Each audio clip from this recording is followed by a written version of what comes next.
following program is suitable for general audience of any age.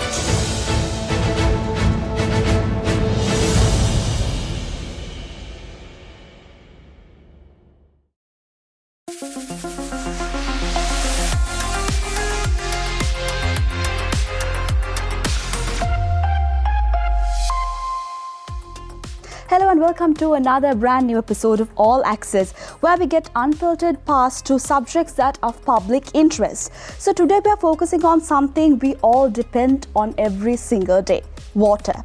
With Sri Lanka set to host the International Water Association's Water Safety Conference this March, conversations around water safety, public health and sustainability have never been more important. So joining me here today are Dr. S.K. Veragala, Specialist in Water Treatment at the National Water Supply and Drainage Board, alongside Mr. Kumudu Vijayagunawardena, Deputy General Manager of Operations and Maintenance of the National Water Supply and Drainage Board. Welcome to the show, gentlemen.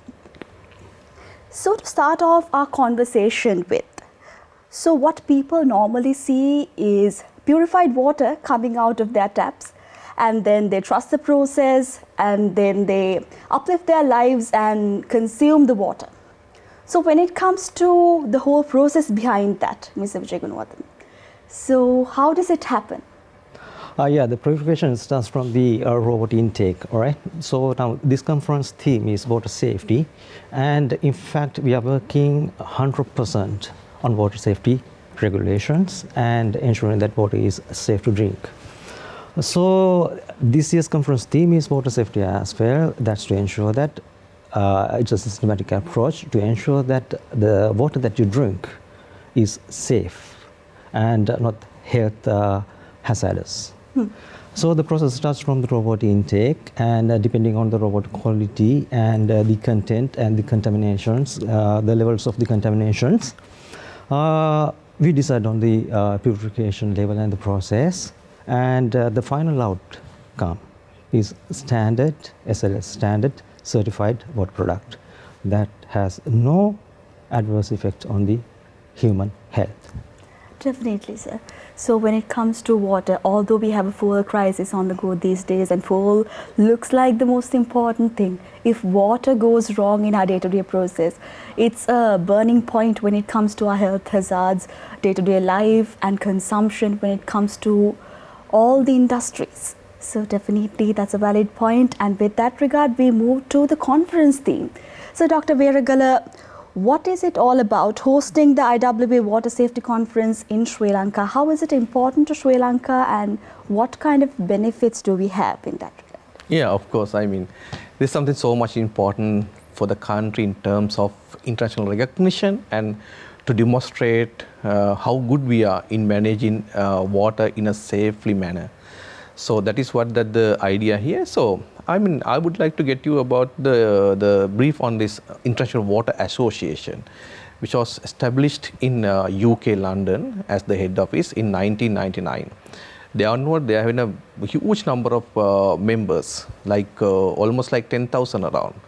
And out of that, there are about 500 countries where they are having the membership in the governing body. That is how that whenever this International Water Association, we call IWA. IWA is one having a sort of like a huge network that we can invite the expertise from all over the world, where that people are talking about different aspects. So IWA itself having almost like 50 around specialized groups. So one then out of this all, water safety is a one very, very keen subject. So we are working with the IWA water safety group, and this is something like biannual event. So it's all the way last we had in Uruguay, South America. Then before that it was in Norway. So you want to understand that the capacity of those countries, and it's getting back to Sri Lanka. So we had to compete with Australia to win this, recognizing the importance and the appreciation for the hard work that the National Water Supply and Drainage Board has done so far. So then Australia has stepped down, and IW has decided to get the chance of hosting this conference this year in Colombo. That is how it has offered to us, and it's a massive conference again back. So we are hoping to get around 60 international participants from almost like 20 plus countries, representing all the 7 continents. That's a huge achievement in a way. And the conference will be on 23rd and 24th of this month, March. That's in our the conference hall called Sevas in Ratmalana. Right, an interesting factor. Moving towards Mr. Vijay Gunawardana, so why should ordinary citizens in Sri Lanka be aware of this? And particularly, how does it actually impact their daily lives? The conference, in fact, is focusing on the water safety, all right? The public concern is always about the safety of their health, nothing else, all right? And the other thing is that this is, in fact, we call it a conference. This is not just reminding people of the value of water in their lives or showcasing the new trends in the water sector. This is in fact updating the resource-based database and the knowledge base of the professionals and other organizations in the water sector, so that we will be able to develop and address future challenges and the current challenges as well, plus the future imminent threats and challenges. Because the theme is on water safety under with 11 categories. We focus on 11 subcategories like water, climate resilient water systems, and then like smart water quality monitoring, innovations in water treatment and systems, emergency responsiveness and emergency management. Plus, other thing is that emerging contaminants, like now, from recently, we have been frequently hearing about the microplastics. So similar to that, we have microplastics, pharmaceuticals, and also the personal care products. So this forum is to discuss all the imminent threats, possible scenarios, and the way or the possibilities that we may have to move forward addressing all those challenges. So this is a very key point to update our knowledge bank, and it's similar to updating the library. Definitely, sir. So deriving from that point itself, when it comes to climate change, so Dr. Viragala, you are a specialist, and particularly, as I know, according to my knowledge, one of the most prominent specialists about water management in Sri Lanka. So when it comes to climate change, when we look at our environment these days, also the heat waves, and sometimes when it comes to excessive rains, climate change has impacted our lives so much. And when it comes to water and its safety, pollution, and many problems arise from these regards. So how do we address these particularly, and what are the measures taken, and what are the measures that you hope to take in par with this conference? Yeah, it's a really good question. I mean, like, so world is moving like nothing in terms of this making sort of like resilient systems against climate change. So it's so much surprising to see when you are talking about climate change. Now the world experts, they just really concentrating about water. There's such a sort of like strong correlation between water and climate change. So it's so simple for us to think in this way, like climate change could be drought or flood. So flood means too much water, drought is too little water. So these are the two terminologies to make it as simple as possible for us to understand, getting with the world scenario. So coming back to the context here, now almost like 8 billion of people, the whole population in the world, and taking back to Sri Lanka is been an island country with 22 million of people. So the subject is evolving like nothing. So actually World Health Organization has presented this water safety concept at the very beginning with the experiences getting from Australia, New Zealand, that part of the world, the developed world, and thought of making it sort of like a model for all other countries to put up in a sort of way to manage their drinking water supply. That is the idea where that they extracted from Australian experience to bring back that to the sort of like worldwide application. So they got the manual called Water Safety Plan Manual. So then there onwards, they thought, like as you said very correctly, so they thought like to amalgamate this water safety with the climate change. Now we have the second edition of Water Safety Plan Manual, where there are 96 authors across the world. I'm so much happy to get myself as one of the authors out of this 96 representing Sri Lanka. So where that we are so much keen on how to handle this adverse climate change impacts on water management, drinking water management. So it's very simple. Like now you see the temperature itself, as you said, like the heat waves and all, would elevate the temperature in outside. And where that they are reaching into the almost like similar temperature that you find in your body. Your body temperature almost like 96 plus something degrees Celsius.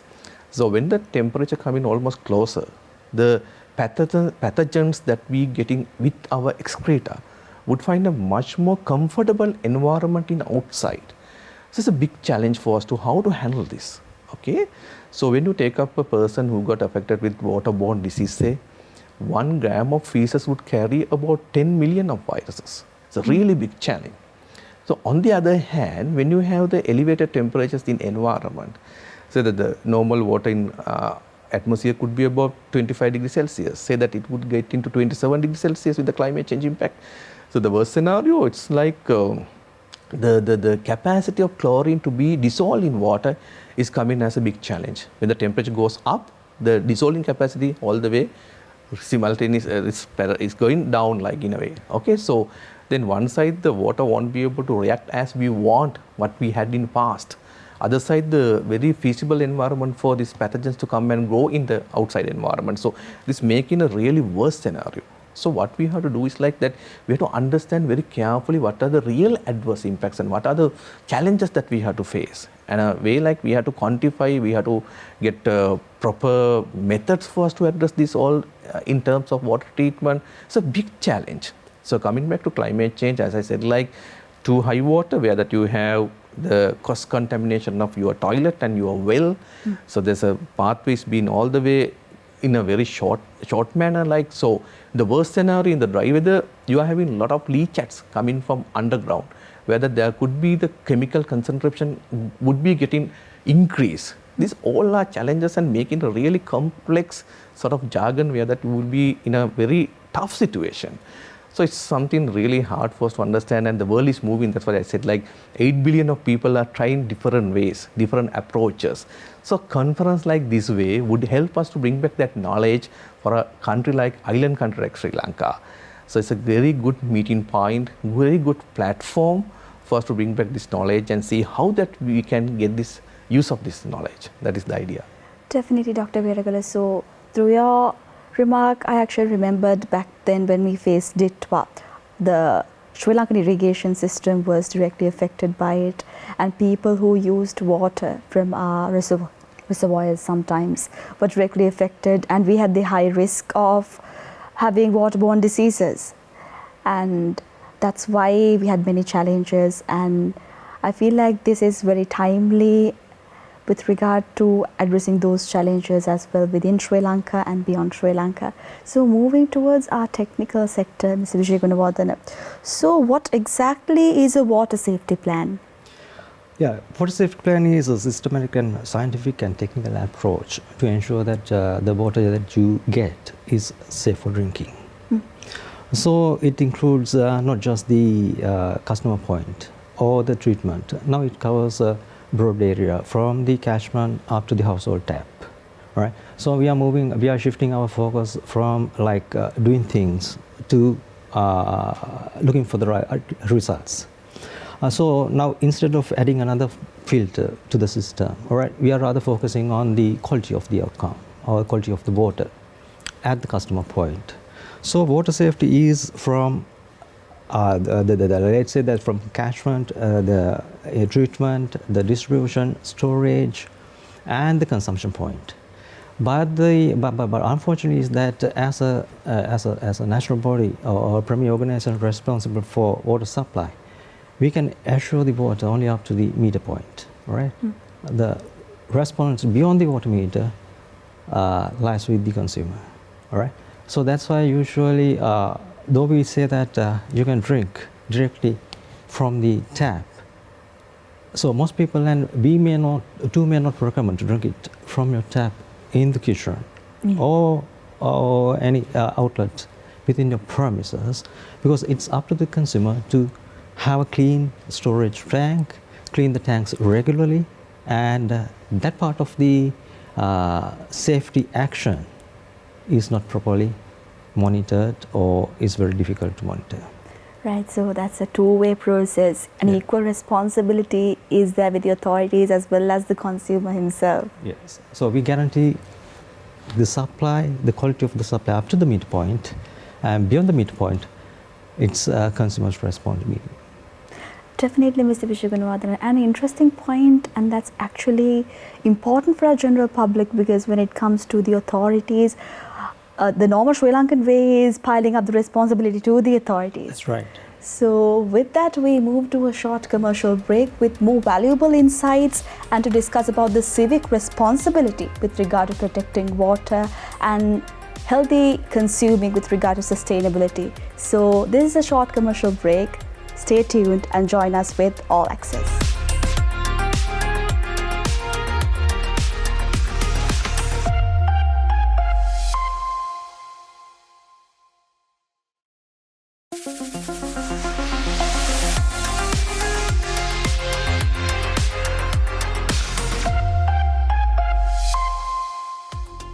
Welcome back to All Access. We are in conversation with Dr. S.K. Veragoda, specialist in water treatment at the National Water Supply and Drainage Board, and Mr. Kumuthu Vishagunawardana, Deputy General Manager, Operations and Maintenance of the same. So we are discussing water safety and Sri Lanka's role in global effort to ensure safe drinking water. So, Dr. Veragoda, in simple terms, we discussed about what water safety plan is before the break. So, if contamination happens, for example, pollution entering a river, which is quite common these days with adverse climate effects as we discussed earlier, how does a system like this prevent from reaching the people? Yeah, it's really again back a very, very important thing for us to discuss. So, what is the theme of the world right now? I mean, so they are much more worried about not getting any sort of contaminant into water. You must try your best to control that at the polluter level rather than bring it back into water, because once you got it into water, it's been all the way diluted. It's really hard for us to treat it back because huge volume of water treating back is really costing us. So, you know, right now itself we are spending almost like 50-60 rupees per 1 cubic meter of water. That's a one single unit that we are putting into our customers through our systems. So, that's all the way carrying sort of like a cost for chemicals. And coming back to the treatment, country like us, Sri Lanka, we are a third world country where that we don't find sophisticated treatment technologies like whatever this Europeans or America, Australia or Japan are all the way getting with them. So we are having the conventional treatment, basically it's like, as Mr. Kumuthu said, like we are having the filtration, sedimentations and coagulation in a way. And then the most important thing is the disinfection process, where we are trying with chlorine. Okay, when you keep on adding pollutants back into our system, source water, is all the way we have to have a sort of like stringent treatment plus additional amount of chemical. These chemicals also getting additional sort of threat in our water back, because chemicals are not that 100% pure, whatever is available in commercially, and would carry some sort of challenges, sort of like threats. So the best thing not to pollute water. So that's like all the way because in Sri Lanka we have 103 river basins. All of us, 22 million, whatever whomever they are living one of these catchments. Catchment means our water sources. We are having 18 perennial sources. So they are very, very important for us. And we have about 30,000 around lakes in our dry zone. So these are all that we should make sure that not to get anything polluted. So whatever you are discharging back from your house or your industry or anything like garbage would carry something back into our water. As you said, like, so we are talking about heavy metals. We are talking about a lot of organic chemicals, as Mr. Kumuthu said, like pharmaceuticals and whatever that you are using within your house premises as well as your industry. So whatever that along the way of the environment would bring back to us. So it's really hard and really challenging thing. And coming back to climate change, you see like now people are getting a lot of ad hoc developments, like where that it's like not like the developed countries. They're having a very clear planning, but in a way like us, still we are just moving towards that, and we are finding a lot of excavation happening, bringing back a lot of solids back into our water. So simple like conventional water treatment is done to a certain level of suspended solid that you understand as the mud particle that getting into us, we call it suspended solid. So if you cross the line, our systems would collapse. So climate change all the way making a sort of challenging that way. So we have to be very careful in that. It's a sort of like a very collective approach. As like said, you asked about the water safety plan. So the first step is to bring back all the stakeholders into a common table, and stakeholders would be sharing the challenges and responsibilities. They will be sharing the responsibilities to face the challenges. That is the idea. So it's not a single entity work. The responsibility should be shared among the all stakeholders. That is how we should make this to happen, like to control our water in a good way. Definitely, Dr. Veeragoda. When it comes to like back then, when we discussed about the ground realities and the contamination of water, my memory went back to the agrarians, agrarian pivots of Sri Lanka when it comes to the kidney diseases and all those, the practical realities when it comes to Sri Lanka and other nations. So those are also the root points of water pollution itself, isn't it? Yeah, it's a really sort of like a really complex sort of like thing. So, I mean, like since you asked about the chronic kidney disease due to unknown etiology, still we call it as unknown etiology. So simple, it's called CKDU. It's actually, there are a lot of culprits, there are a lot of hypotheses getting made. And you don't believe that there are about 35 hypotheses being developed by now with different experts and telling almost like 20 around getting with water. So as you said very correctly, it's polluted water. It could be that when you count the pollution, so there are anthropogenic reasons as well as natural reasons like fluoride, hardness. These are the very first hypotheses came. So later on we got some other like heavy metals like cadmium, chromium and so on. So coming back to this, I would firmly I would like to declare that there's not sort of like a direct connectivity with CKDU and drinking water. But if you have good quality water, it would retard the development, the progression of the disease. That is what, so it's so important for us to tell that, I mean, we should ensure the entire population to get access to safe water, safely managed water. That is so much important for us. Definitely, according to Sustainable Development Goal 6 itself. Yeah. So moving on to the conference proceedings, Mr. Vijayagunawardana. So we talk about the advancement of technology and its equipment with areas such as artificial intelligence coming into prominence. So what kind of emphasis do you hope to put with regard to technology and with the new developments of technology to this conference per se, and how will it unfold towards the benefit of the general public? This conference is intended to share the experience and knowledge among the water professionals, all right? So we had to learn through and from others' experiences. So this is a platform for everyone to get together, discuss and update their knowledge bank.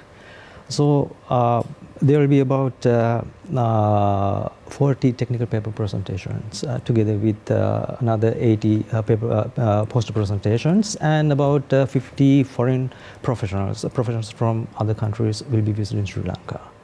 So the new technology and what they have done during the crisis situations, the climate resilience and the issues they have faced, and those isolated incidents, the experience that they have gained through those isolated incidents will be brought together, will be compiled and will be shared so that the rest of the world and the rest of the organizations, say be it Sri Lanka or any other organization, will be, let's say that will be educated or will be poised to face the future challenges if similar event occurs. Definitely. So the technology and the knowledge, whatever the developments in the recent past will be, let's say, they compiled together. Right. So with foreign expertise and collaborating it with local expertise, you hope to attain a significant conclusion that will be fruitful for all human beings in the world. That's right. So this is an international conference, and as Dr. Veeragoda clearly said, IW is an international, one of the leading global organization, all right, that deals with or that operates with the aim of promoting sustainable water management and helping find a sustainable solution for the current and future challenges. All right, with over 10,000 professional members, over 500 organizations across 130 countries. So that this is a global network. So this conference is a global conference, all right. So whatever the fruitful outcome that comes out from this conference will be shared and will be used by, let's say, internationally. Definitely. So what exactly is the thematic significance of this conference, and what are the main themes that will be discussed in this conference? Because with the participation of more than 130 countries, Yes. so it's definitely... Yeah, the theme is, let's say that this conference focuses on water safety with 11 themes ranging from climate resilience, the topic that we just talked about, up to, let's say that the 11th one is the rural water schemes, all right, the community-based organizations and the rural water schemes. So in between we have these water safety, the activities or the key areas related to water safety plan and the monitoring of the plans, but plus many other new emergencies and new threats, like as I said earlier, the emerging new pollutants like especially the personal care products. All right, it's rising very fast. So with that themes, we are focusing separately under each category, and presentations and the technical paper presentations, post presentations and the discussions will be under each and every theme, will be conducted in under each theme and will be compiled and will be updated in the database. So it's like everything, all the concerns with regard to the water safety, not leaving out a single concern. Right. So that's indeed a bird eye view without leaving any specific concern away. You're considering many concerns and trying to find sustainable solutions. Yes. So when it comes to the Sri Lankan level, Dr. Veerakuda, so we have many challenges as a developing nation and with regard to particular climate crisis. So what are the significant challenges that Sri Lanka faces these days when it comes to water safety and significance? Yeah. So, when you take up the challenges, so I would like to declare that, whatever the water you find in environment would be able to treat. There are technologies done in that way. Starting from seawater, we have desalination plants. Going back into rainwater, it could be again back a really challenge for us to think of ensuring sort of remineralization. Okay, whatever. So I want to get the total spectrum where that we can treat. The matter comes with the financing. When you are getting the adverse water quality, your cost per 1 unit would be increasing drastically. So like desalination, it would cost you about $2 to $3 per 1 unit of water. Whether we are sitting in the surface water with the river water could be about 0.25 cents of 25 cents of US dollars per 1 unit. That is how that is the thing. So this is the biggest challenge that you have to see, because this should be sort of like an affordable thing for the consumers, general public. We are a developing country, so the affordability of the nation is not that high as what you see with the developed countries. That is where that we have to think of, we have to plan. Okay, so the challenges when it comes, we have to find the most appropriate technologies. That is where that is how that you can make the system as sustainable for the people, because it should financially sustain, it should socially sustain, it should environmentally sustain. That is the idea. Okay, so pollution is all the way going up in a way, because one of the biggest thing, last 25 years, we were trying our best to put up a policy for siting of industries. But unfortunately, it is not done to the level of satisfaction. So when you see even the Kalani catchment, you would find about 9,900 odd industries located across the catchment. When you get back to developed countries, there are very clear demarcations for industrial parks. So then industrial parks are all the way coming with the coastal line. So whatever the pollution would get a treatment and getting back into the ocean where you have plenty of dilution. Okay, so this is the idea. So upstream is mostly given for the water treatment, our intakes and all. So I mean, like, so policy level developments is something missing for us. And water sharing. So we are looking for a national water policy, which is still under the discussion. So we have to come to a sort of an agreement. As a water professional, I believe that there should be a one entity to take up the all responsibilities of water in this country. So we have irrigation department, we have Mahaveli, we have water resource board, we have agrarian resource, and so on, so. And on top of that, we are the National Water Supply and Drainage Board. So if you can bring them all under one sort of ministry, would be the best option, where that we can think of in a very strategic way to manage this water. So if I just put up this pollution, lack of policies, and having sort of like absence in putting up a sort of like one umbrella organization to manage this water, are the key challenges that what I would find as a water professional in this country. Definitely, Dr. Veeragoda. So from planning and preventing and technology and monitoring the process itself and having an umbrella wave, getting all those institutions together under one umbrella is definitely significant. So with that, we move on to a short commercial break. This is All Access. And after the commercial break, we're going to discuss about the technologies and also the future of water safety in Sri Lanka and at the global scale. So stay with us. This is All Access.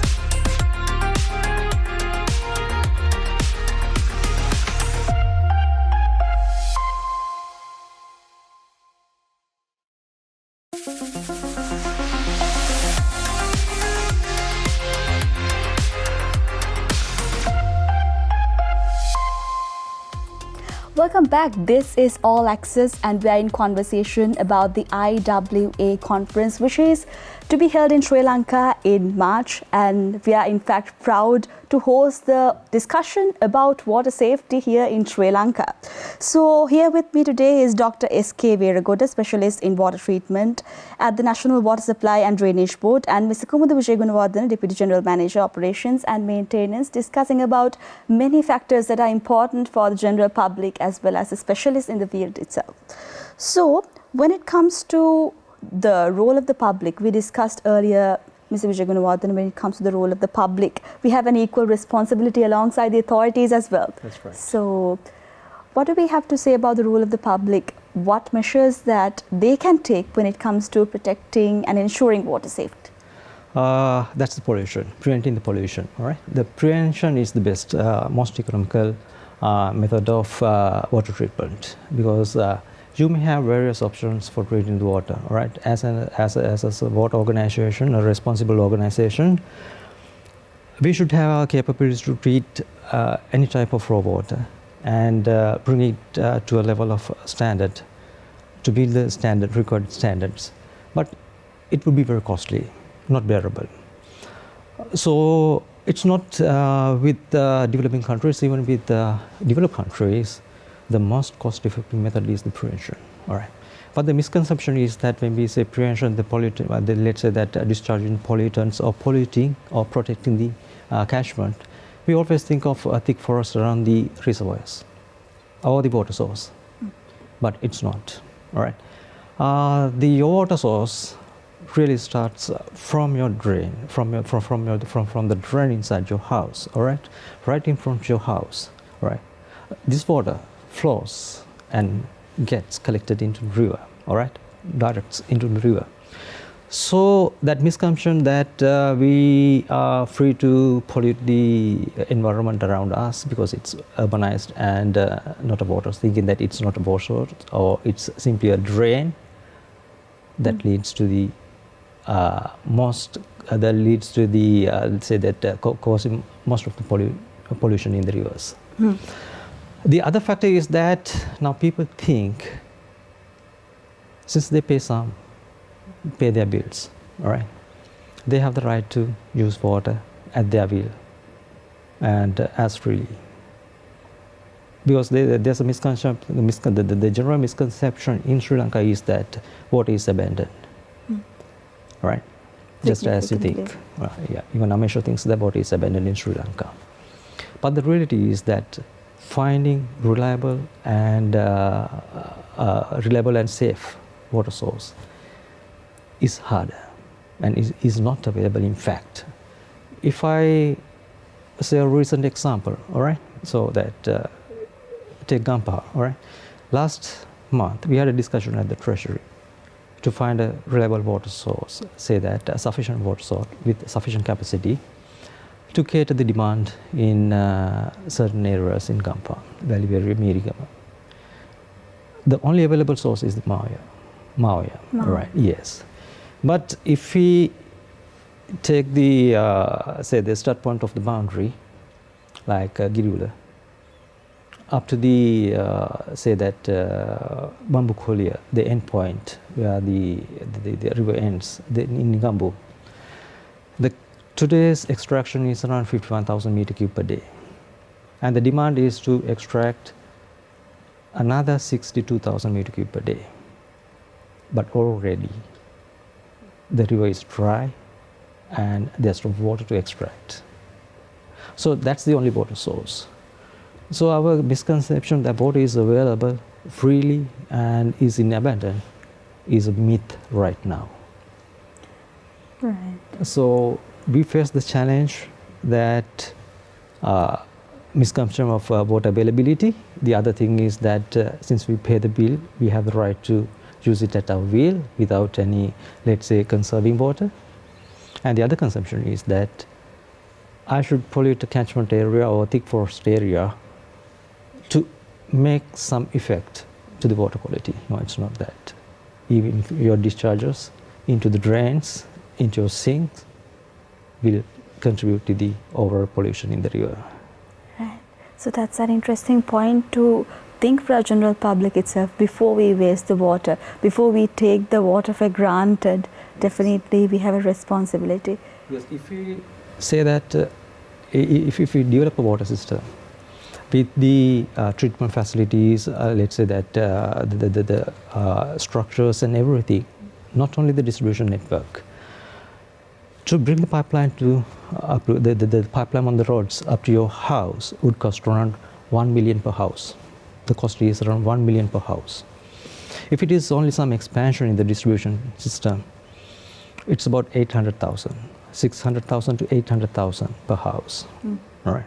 So usually the customer's bill value is around, let's say, 3,000. All right. Now say think, having a 3,000 payment from each customer and recovering 1 million rupee is not a possibility. At the same time, even if you put aside that 3,000, it takes years and years. That's not a possibility. So this investment is not, usually this, the water sector investments are not financially recoverable. So people should know the facts, not that we pay for what we use. And if you take the consumption of domestic users, average consumption of a household is around 13 units. And adding all the cost to the production, our cost of production at the dilute point is around 90 rupees. But up to 10 units, our tariffs rates are between 50 and 70 rupees. All right, first 5 units at the rate of 50 and the next 10 units at the rate of 70. And up to another 15, another 5 units, it's at 90. So think that we are not making any profit with that 13 units. At least if a consumer uses well above 15 units, we have some margin.